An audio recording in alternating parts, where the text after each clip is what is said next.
ಎಲ್ಲರಿಗೂ ನಮಸ್ಕಾರ. ನಾನು ಲೀಲಾ ಸಂಜಾತೆ. ವಿಭಿನ್ನ ಪ್ರಯತ್ನದೊಂದಿಗೆ ನಿಮ್ಮ ಮುಂದೆ ಇದ್ದೀನಿ. ಒಂದಿಷ್ಟು ಪ್ರಶ್ನೆಗಳು, ಕನ್ನಡ ಪದಗಳ ಬಳಕೆಗಾಗಿ ಈ ಪ್ರಶ್ನೆಗಳು. ಎಲ್ಲರೂ ಆಂಗ್ಲ ಪದಗಳನ್ನ ಹೆಚ್ಚು ಬಳಸ್ತಾ ಇದ್ದೀರಾ ದಿನನಿತ್ಯದಲ್ಲಿ, ಹಾಗಾಗಿ ಕನ್ನಡ ಪದಗಳ ಬಳಕೆಗಾಗಿ ಈ ಪ್ರಶ್ನೆ.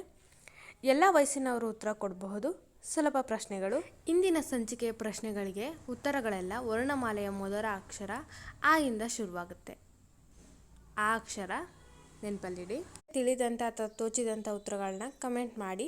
ನಾನು ನಾಳಿನ ಸಂಚಿಕೆಯಲ್ಲಿ ಸರಿ ಉತ್ತರಗಳನ್ನು ಪೋಸ್ಟ್ ಮಾಡ್ತೀನಿ. ಪ್ರಶ್ನೆ: ಮನೆಯ ಎರಡು ಕಂಬಗಳ ಅಥವಾ ತೊಲೆಗಳ ನಡುವಿನ ಪ್ರದೇಶ. ಪ್ರಶ್ನೆ 2: ಆನೆಯನ್ನು ಹದ್ದಿನಲ್ಲಿಡಲು ಉಪಯೋಗಿಸುವ ಒಂದು ಆಯುಧ. ಪ್ರಶ್ನೆ 3: ಪದಾರ್ಥಗಳನ್ನು ಮಾರುವ ಸ್ಥಳ. 4: ಹತ್ತಿಯಂತಹ ಒಂದು ಬಗೆಯ ಮರ, ಅದರ ಹಣ್ಣು. ಪ್ರಶ್ನೆ 5: ಒಂದು ಬಗೆಯ ಮರ ಮತ್ತು ಅದರ ಹಣ್ಣು, ಕಾಯಿ ಇತ್ಯಾದಿ.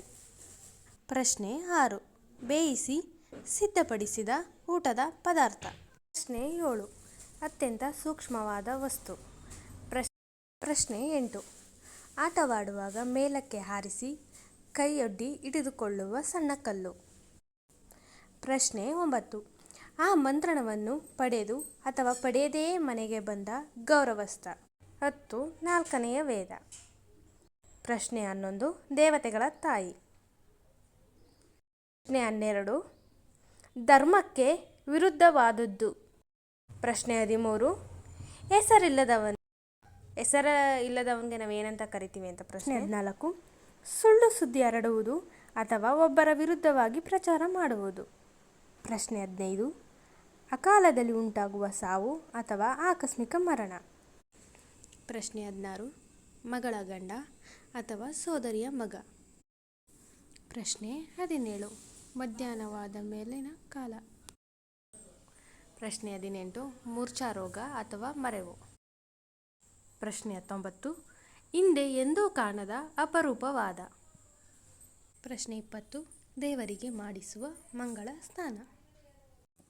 ಪ್ರಶ್ನೆ 21: ಗಿಳಿಗಳಲ್ಲಿ ಶ್ರೇಷ್ಠವಾದದ್ದು. ಪ್ರಶ್ನೆ 22: ಪಾಂಡವರಲ್ಲಿ ಒಬ್ಬ. ಪ್ರಶ್ನೆ 23: ಒಂದೇ ಹೆರಿಗೆಯಲ್ಲಿ ಹುಟ್ಟಿದ ಎರಡು ಮಕ್ಕಳು ಅಥವಾ ಜೋಡಿ ಮಕ್ಕಳು. ಪ್ರಶ್ನೆ 24: ಚಂದ್ರಮಾನ ಪಕ್ಷದ 8ನೇ ದಿನ. ಎಲ್ಲ ಪ್ರಶ್ನೆಗಳಿಗೂ ಉತ್ತರ ಗೊತ್ತಿದ್ದರೆ ಕಮೆಂಟ್ ಮಾಡೋ ಮೂಲಕ ತಿಳಿಸಿ. ವಂದನೆಗಳೊಂದಿಗೆ ಲೀಲಾ ಸಂಜಾತೆ. ಹೆಚ್ಚಿನ ವಿಡಿಯೋಗಳಿಗಾಗಿ ಲೈಕು, ಸಬ್ಸ್ಕ್ರೈಬು, ಶೇರು, ಕಮೆಂಟ್ ಮಾಡೋದನ್ನ ಮರಿಬೇಡಿ. Thank you.